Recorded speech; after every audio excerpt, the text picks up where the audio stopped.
Okay guys, this right here is a 2005 Toyota Prius hybrid battery, and I'm going to show you how to take it apart, how to find which cell on the inside is bad, how to replace it, and how to put it back together. So the first thing you need to do is make sure you have safety gloves on. The tools you're going to need are a 10mm socket, 12mm, and an 8mm socket. And it would be really good if you have electric tools. I'm going to link some in the description that aren't too expensive. Let's get going. First thing you want to do, obviously make sure this is taken off, and you usually do that before you take the hybrid battery out of the vehicle.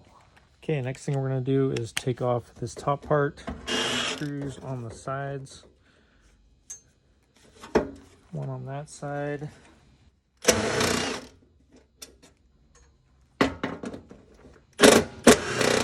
couple on this side. So there's a 10mm on this side, and then two 10mm on this side as well.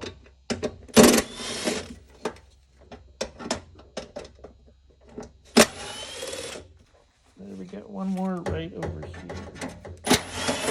Another 10. So now hopefully this will come right off. And it does. I'm going to put that to the side. Okay, so now we got each cell. Some covers, same on this side as well. And then the vent. So we're going to take these off right now.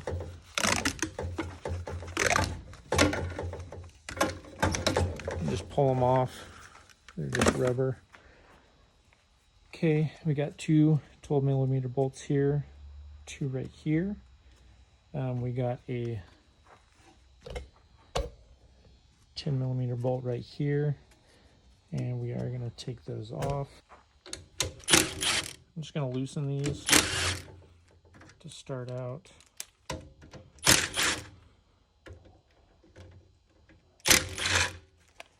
Okay, grab your 8mm.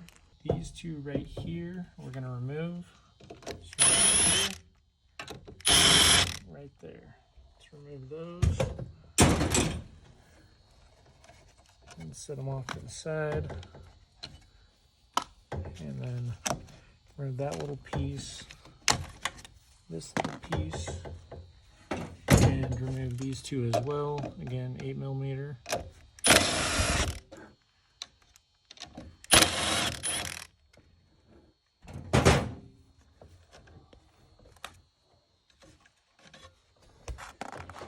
Okay, we're going to move these out to the sides so they're not touching. So now we're going to move these right here. You're going to need a flathead screwdriver. Okay, so I'm just going to use this. I can't find mine. There's little tabs right here. Just going to pop them off.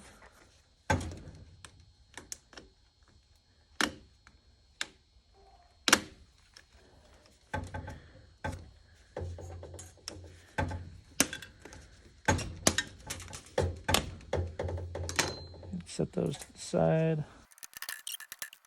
Now we are going to get an 8mm and start taking all of these out. I think there is a very good amount. So I'm just going to stick them in here.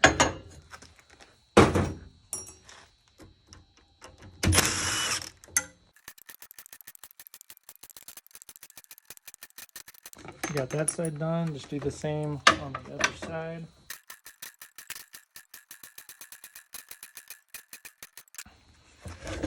Okay, next thing we're going to do is carefully remove these.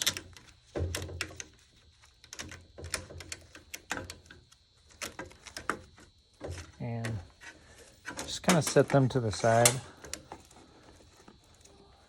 And do the same on this side. So this one does come off, so we're just going to set that over here.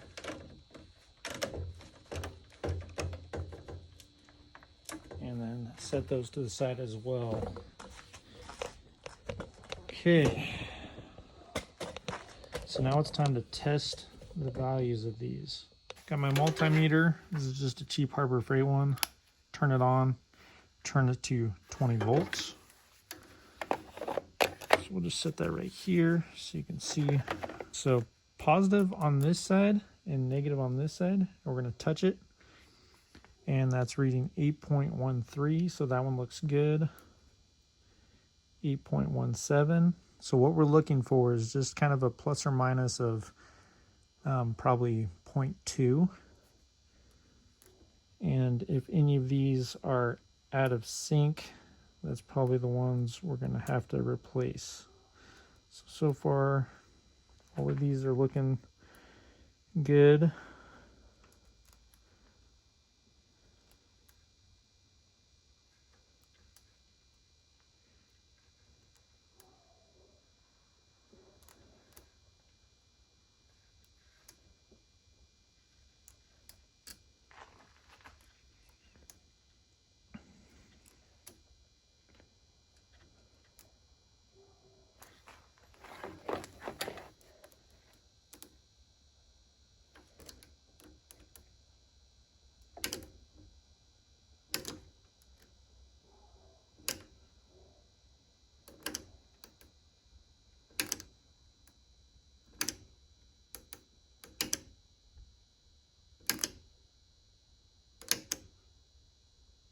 So this one's 6.85.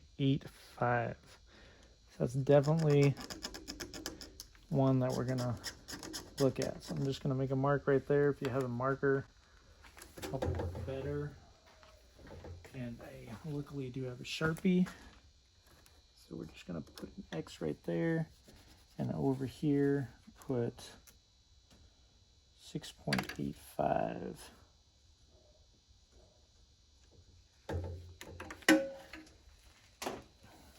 Okay, and just keep going.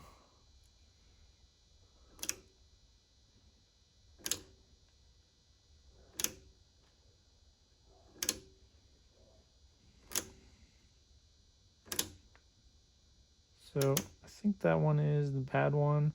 So what happens is if one of these go out of sync, it throws a code, and your triangle with the exclamation mark will pop up, and you count from here that way. So this is 1, 2, 3, 4, 5, 6, 7, 8, 9, 10, 11, 12, 13, 14, 15, 16, 17, 18, but they go in twos. So it's actually 1, 2, 3, 4, 5, 6, 7, 8, 9. So that would be block 9. That would give you the code. And so it's either going to be that one or that one. And I did get a block 9 code. So that's what we're going to do, is replace this one right now. Now, when you replace them, you have to replace it with something that is like-minded. So you can't replace this one with a 7 or a 7.5. You want to replace it with a 8.15-ish one, because these all have to be in sync. If they're not in sync, you're going to have an issue with charging and discharging, and that'll pop that light up. And then a 10 millimeter right here.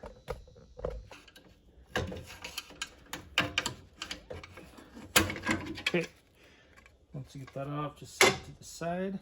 I'm gonna pull this out. We have all of these we need to remove. I'm gonna only remove them until the one that I have to replace. They're on both sides, just 8 millimeter. So let's remove those really quick.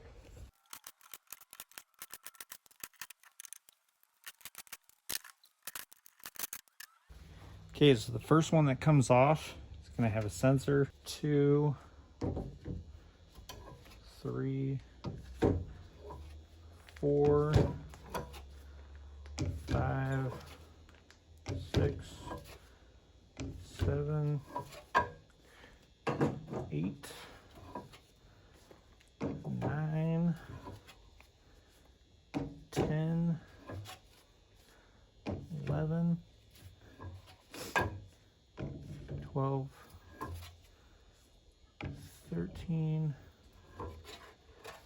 14 has a sensor. So you're just gonna pop it off, just like that. So remember, 14,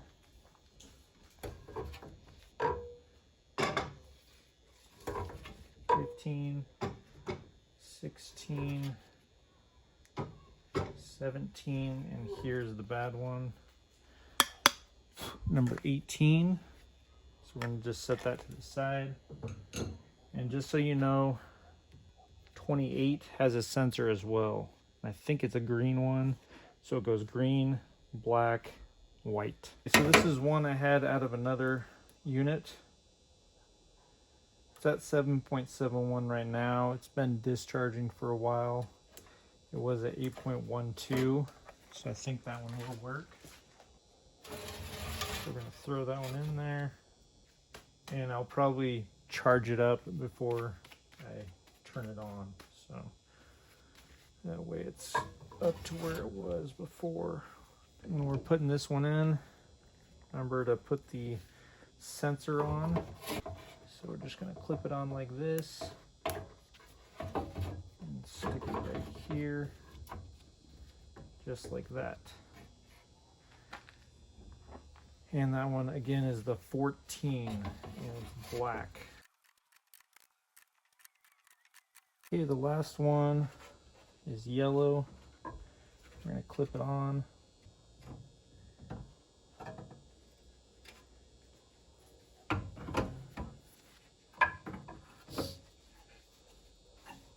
So next thing you're gonna do is screw in these screws up here, and then we're gonna put that off-white piece in. So let's start screwing these in. Okay, so once you get it all lined up on the bottom, let's start putting these screws back in. And what I like to do is just start them out by hand and then come back and do it with a power wrench.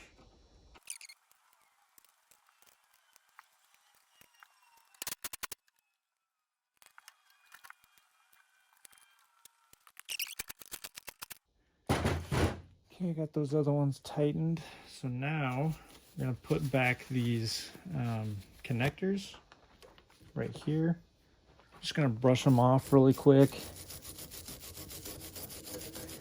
Try to get some of this stuff off.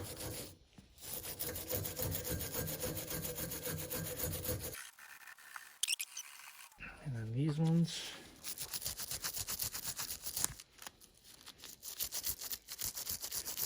If you really want to go at it, you can take all of these out, put it in some white vinegar, and let it sit, and then scrub them off.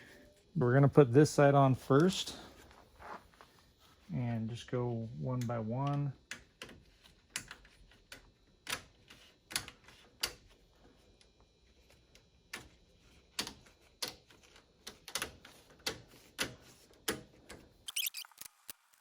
Okay, so once they're all on, remember all these? We're going to put those back on one at a time.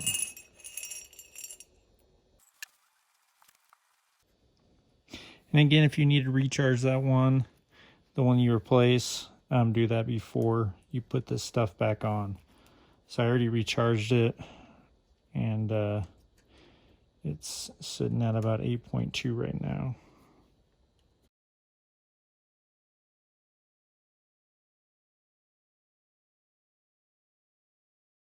Now we got all those back. We're just gonna push these back on. Okay, so we got all that. Let's put this piece back on.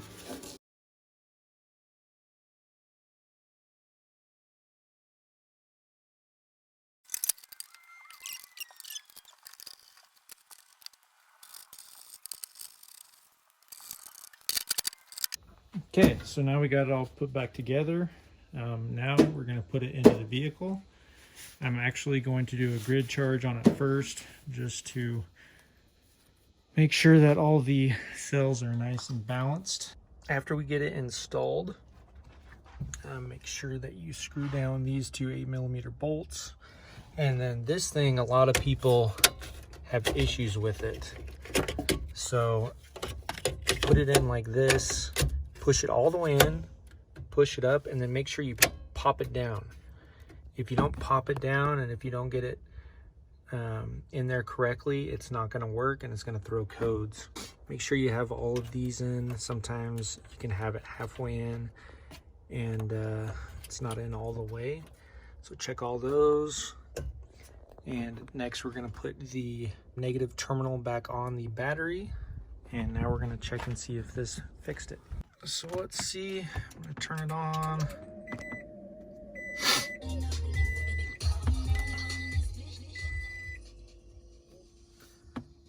Okay. Everything's looking good. If you have a check engine light, just reset it. But with the battery unplugged, it should just reset itself. So right now it's going to start charging it. And yeah, just take it for a test drive and see if that light comes back, but that should fix it. I also like to get my scanner out and check all of the battery blocks on the scanner to make sure they all are equal and very similar.